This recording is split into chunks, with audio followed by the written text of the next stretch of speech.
How would you answer the question, why do we need royal good news? Well, here's the answer we'll explore. God created humans in his image to rule over his creation. Sin distorts God's glory in our image bearing, and only a king who perfectly bears God's image can bring God's full glory back to creation, defeating the effects of sin. Now let's walk through that answer together. God created humans in his image to rule over his creation. Now, we know that kids tend to look like their parents. They share a smile, they share the same curly hair, and you could almost say that that kid bears the image of the parent because they look so similar. Now, God made us in his image, and that doesn't necessarily mean a physical image. Instead, that means that there are some things that we share in common with God. For example, we are able to use words and to speak like God does. Another example is that we have morality. While a dog or a cat will do whatever their strongest instinct is, we humans are able to choose to do what is right, even when we do not feel like it. This is because we are made in God's image. We also are able to create just like our Creator made us.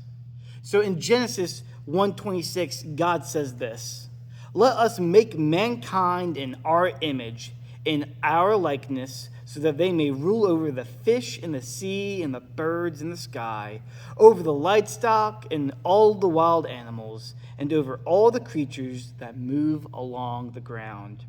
So let us rejoice in the fact that we are made in God's image. God created humans in his image to rule over his creation.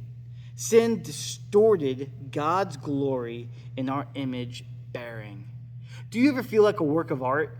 Because that's what we are to God. We are his masterpiece. But then have you ever seen a piece of art get messed up? Maybe someone drew something so beautiful, but then someone comes along and puts a black paintbrush across it. Or maybe as a kid, you had a sibling destroy your fridge-worthy artwork.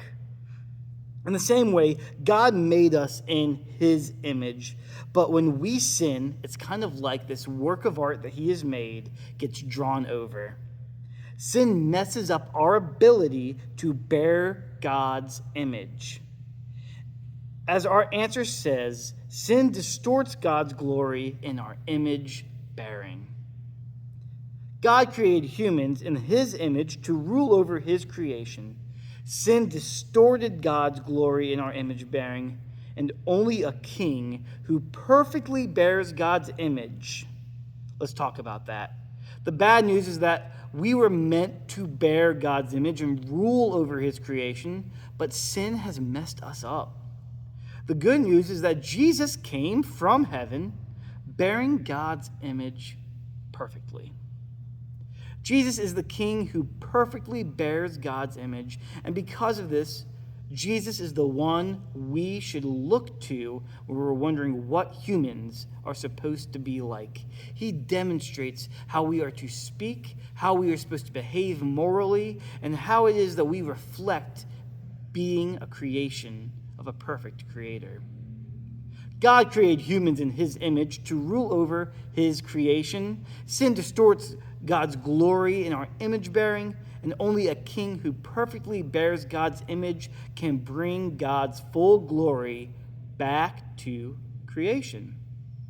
So, do you know where the moon gets its light from? The moon actually reflects the light from the sun. In the same way, we were created to reflect God's glory to the rest of the world. However, something happened to us. As Romans 3:23 tells us that we have all sinned and fallen short of the glory of God. We have all been marked up. We have all failed to be that reflection. But here's the good news. Jesus came to earth bearing God's image perfectly and carrying God's full glory back to creation, and now we can reflect him. Part 5. God created humans in his image to rule over his creation. Sin distorts God's glory in our image bearing, and only a king who flawlessly bears God's image can carry God's full glory back to creation, defeating the effects of sin. So sin is a very bad thing that separates us from God.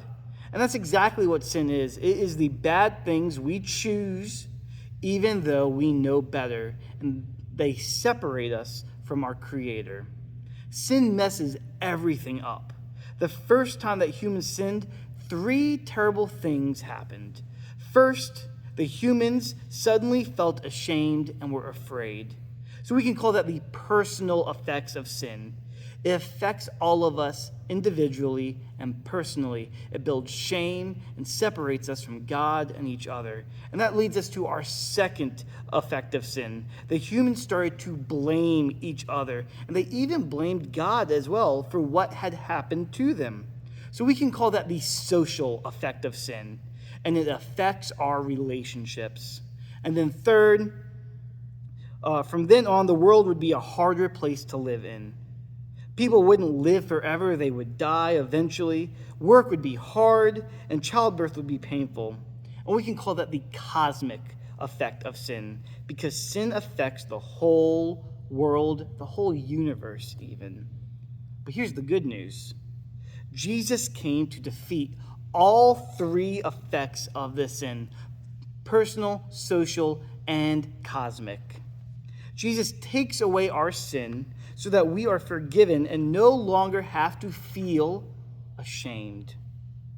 Jesus also forgives us so that we can forgive others when they hurt us. And when Jesus returns, he will recreate the world so that there is no longer any death or suffering. We will live in a completely perfect world once again. So let's recap. How would you answer the question, why do we need the royal good news? Our answer: God created humans in his image to rule over his creation. Sin distorts God's glory in our image bearing. Only a king who perfectly bears God's image can bring God's full glory back to creation, defeating the effects of sin. Now, as a family, walk through the continuing conversation handout and join us this week as we rejoice in this royal good news.